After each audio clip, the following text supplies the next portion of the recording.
Hello दोस्तों, आपका स्वागत है मेरे यूट्यूब चैनल एलवी वीडियोस में। आज हम बात करते हैं ऐसी धारा के बारे में जो लोगों पर अक्सर फाइल की जा सकती है और साथ में 2 धाराएं और जोड़ी जा सकती हैं। चलिए जानते हैं। हम बात कर रहे हैं आईपीसी की धारा 323 की। अगर आप किसी व्यक्ति को चाटा मारते हैं या लात घूंसे से मारते हैं या छोटी-मोटी कोई चोट पहुंचाते हैं, तो आप आईपीसी की धारा 323 के तहत अपराध करते हैं। जिसमें अगर आप दोषी पाए जाते हैं तो आपको 1 साल का कारावास हो सकता है या फिर जुर्माना या फिर दोनों से दंडित किया जा सकता है। यह अपराध जमानती और गैर संज्ञेय अपराध है और किसी भी मजिस्ट्रेट द्वारा विचारणीय है। ये अपराध पीड़ित व्यक्ति द्वारा समझौता करने योग्य है। चलिए एग्जाम्पल से समझते हैं, जैसे कि 2 धाराएं और कैसे लग सकती है और कौन सी लग सकती है। जैसा कि आप कॉलेज में पढ़ रहे हैं और कॉलेज में आपके किसी बच्चे से हाथापाई हो जाती है, मारपीट हो जाती है। अगर इसका केस फाइल होता है तो आपके ऊपर आईपीसी की धारा 323 के तहत केस दर्ज किया जाएगा। और साथ में जैसे मैंने बताया कि आपके ऊपर 2 धाराएं और लग सकती है। वो कैसे लग सकती हैं, चलिए जानते हैं।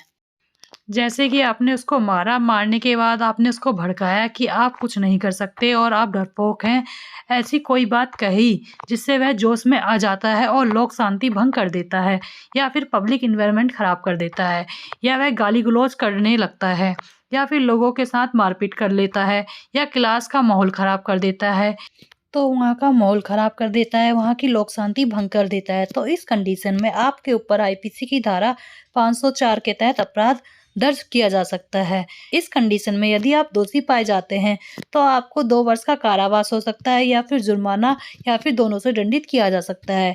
यह एक जमानती और गैर संज्ञेय अपराध है और किसी भी मजिस्ट्रेट द्वारा विचारणीय है। यह अपराध पीड़ित व्यक्ति द्वारा समझौता करने योग्य है। अब यह कंडीशन हो गई है कि अब एक केस और फाइल हो सकता है। जैसे आप उसे धमकी देने लगते हो कि तू आना मेरे मोहल्ले में, मैं तुझे देख लूँगा। तू तू पढ़ने तो उस वहीं पर आता है, मैं तुझे देख लूँगा। या आप उसको तरह-तरह की धमकी देने लगते हैं, डराने लगते हैं। यह सारी बातें जब आप कर देते हैं, धमकी दे देते हैं, आपराधिक धमकी दे देते हैं, तो आप पर आईपीसी की धारा 506 के तहत मामला दर्ज हो जाता है। यदि आप किसी को धमकी देते हैं तो आप आईपीसी धारा 506 के तहत अपराध करते हैं। ऐसा करने पे आपको 2 वर्ष का कारावास या फिर जुर्माना या फिर दोनों से दंडित किया जा सकता है। यह एक जमानतीय और गैर संज्ञेय अपराध है और प्रथम मजिस्ट्रेट द्वारा विचारणीय है। यह अपराध समझौता करने योग्य है। यदि आप उसे गंभीर क्षति पहुंचाने की धमकी देते हैं, जैसे मैं तुम्हें मार दूंगा, अगर तुमने ऐसा काम नहीं किया तो मैं तेरे भाई को मार दूंगा, तुम्हारी बहन के साथ मैं ऐसा कर दूंगा, ऐसी कोई बड़ी धमकी देते हैं तो आपको आईपीसी की धारा 506 के तहत 7 साल की सजा हो सकती है और जुर्माना या फिर दोनों से दंडित किया जा सकता है। यदि आपको वीडियो अच्छी लगी है तो ऐसी वीडियो के लिए आप मेरी एलएलबी वीडियोस को फॉलो करें एंड चैनल को सब्सक्राइब। Thank you.